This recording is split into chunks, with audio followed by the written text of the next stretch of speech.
Assalamualaikum warahmatullahi wabarakatuh. Shalom, salam sejahtera untuk kita semua.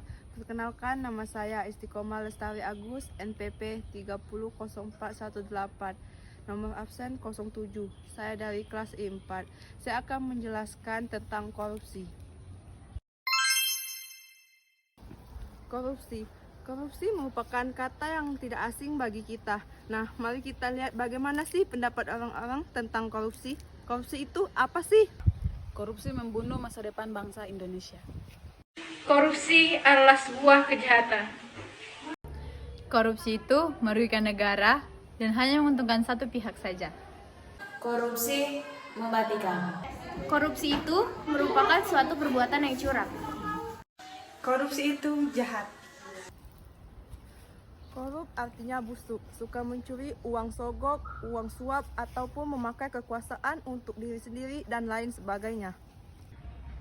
Jadi, korupsi adalah perbuatan busuk seperti penggelapan uang, penerimaan uang sogok, dan sebagainya. Koruptor adalah orang yang melakukan perbuatan korupsi. Menurut Pusat Edukasi Anti Korupsi dari KPK, faktor penyebab korupsi terbagi menjadi dua faktor. Yang pertama ada faktor internal dan yang kedua ada faktor eksternal. Berikut saya akan menjelaskan tentang mengenai dua faktor penyebab korupsi tersebut. Yang pertama ada faktor internal. Faktor internal merupakan faktor penyebab korupsi yang datang dari diri pribadi. Faktor ini terdiri dari dua aspek perilaku, yaitu individu dan sosial. Aspek pribadi individu meliputi sifat tamak atau rakus manusia yang ada pada diri kita, moral yang kurang kuat, serta gaya hidup yang konsumtif. Sementara aspek sosial dapat terjadi karena dorongan perilaku keluarga ataupun orang-orang yang di sekitar. Dan yang kedua ada faktor eksternal. Faktor eksternal terbagi menjadi 4. Yang pertama ada aspek ekonomi. Aspek ekonomi yang menjadi faktor penyebab korupsi adalah pendapatan yang tidak mencukupi, sehingga seseorang dapat melakukan suatu korupsi.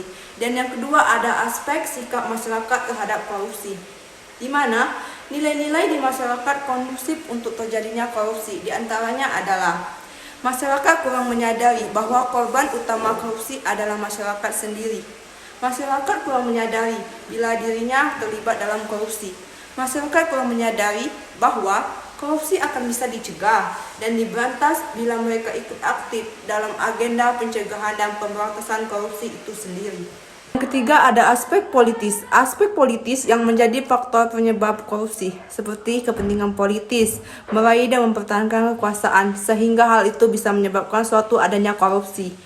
Dan yang terakhir ada aspek organisasi. Aspek organisasi yang menjadi faktor penyebab korupsi disebabkan diantaranya adalah, yaitu kurang adanya sikap keteladanan pemimpin, sehingga korupsi tersebut bisa terjadi. Dan yang kedua ada tidak adanya kultur organisasi yang benar.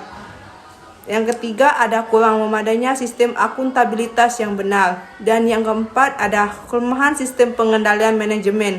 Kelemahan sistem pengendalian tersebut bisa menyebabkan adanya suatu korupsi. Dan yang terakhir adalah lemahnya pengawasan. Lemahnya suatu pengawasan menyebabkan suatu korupsi. Berikut contoh kecil dari korupsi yang sering kita lakukan dalam kehidupan sehari-hari, yaitu sebagai berikut.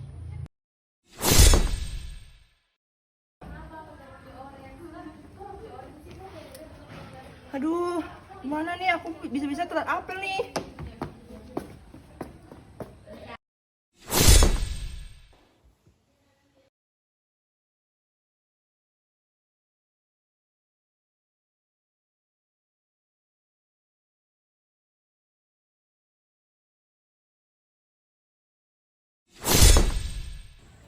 Assalamualaikum Ibu. Ibu lagi apa? Ibu apa kabar, Bu? Oh, alhamdulillah Ibu baik-baik aja kan? Iya Bu, di sini Isti juga baik-baik kok. Gini Bu, Isti mau nelpon. Isti ada ini Bu, ada kebutuhan kuliah nih, mau beli buku. Isti mau minta kirimin uang nih Bu. Iya Bu. Ya, nanti Ibu kirim ya. Kasih Bu, Ibu baik-baik ya di sana.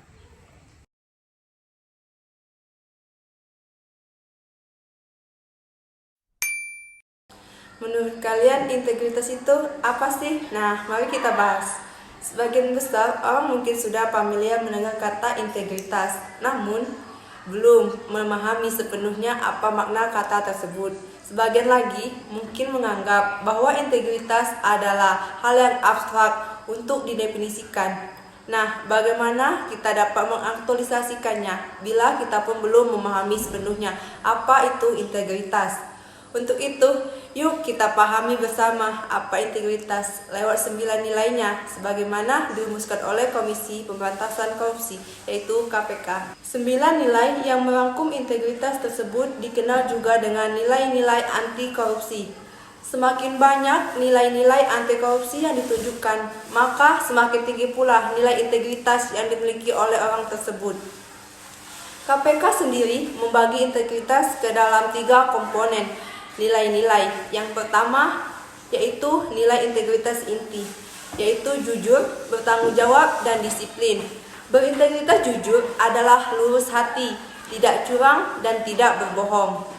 Sementara tanggung jawab memiliki arti siap menanggung akibat dari perbuatan yang dilakukan, alias tidak buang badan. Adapun disiplin merupakan sikap taat terhadap peraturan, baik yang tertulis maupun yang tidak tertulis.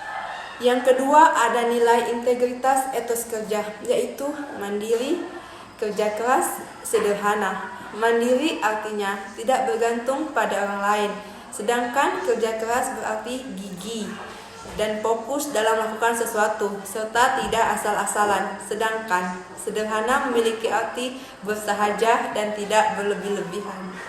Dan yang ketiga ada nilai integritas sikap, yaitu berani, peduli, dan adil, di mana berani memiliki arti mantap hati dan percaya diri, tidak getar dalam menghadapi bahaya, kesulitan, dan lain sebagainya.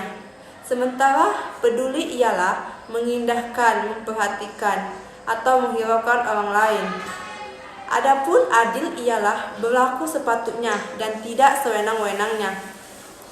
Nah, integritas dan etos kerja sendiri merupakan nilai revolusi mental, yang mana Sobat Redmem bisa mengaktualisasikannya dalam kehidupan sehari-hari. Tapi, jangan ketinggalan pula untuk memadukannya dengan salah satu nilai revolusi mental lainnya, yaitu nilai gotong royong. Dan ada satu nilai penting, yaitu nilai sabar. Jangan lupa menambah nilai sabar dari setiap nilai-nilai integritas yang ada. Secara umum, orang berintegritas berarti memiliki pribadi yang jujur dan memiliki karakter yang kuat. Dia juga akan konsisten dalam bersikap, bertindak, maupun apa yang dia katakan. Hal tersebut mencerminkan kesatuan antara pola pikir, perasaan, ucapan, dan perilaku yang selaras dengan hati nurani dan norma.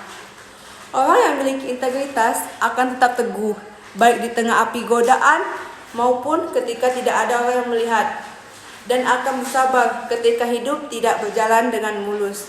Nah, kita pun dapat mengaktualisasikannya 9 nilai tersebut. Yang pertama, pengakuan secara terbuka bila telah melakukan kesalahan. Yang kedua, berani menegur, mengingatkan orang lain ketika adanya ketidaksesuaian dengan nilai-nilai yang ada, serta memiliki komitmen yang tinggi untuk selalu menyampaikan kebenaran meskipun sulit dan mengorbankan kepentingan pribadi. Integritas mencakup pula nilai kewargaan, yakni sadar akan hak dan kewajiban, serta dapat dipercaya. Sehingga mengamalkan nilai-nilai integritas diyakini dapat berperan dalam pembenahan karakter dan moral bangsa, serta sistematis yang mendukung sikap anti korupsi di negeri ini. Masa depan negara ada pada generasi muda, maka dari itu pendidikan anti korupsi perlu digalakkan sejak dini supaya tercipta pribadi yang patuh terhadap norma sosial, norma hukum, dan senantiasa selalu beribadah dengan tekun supaya terhindar dari godaan untuk melakukan tindakan suatu korupsi.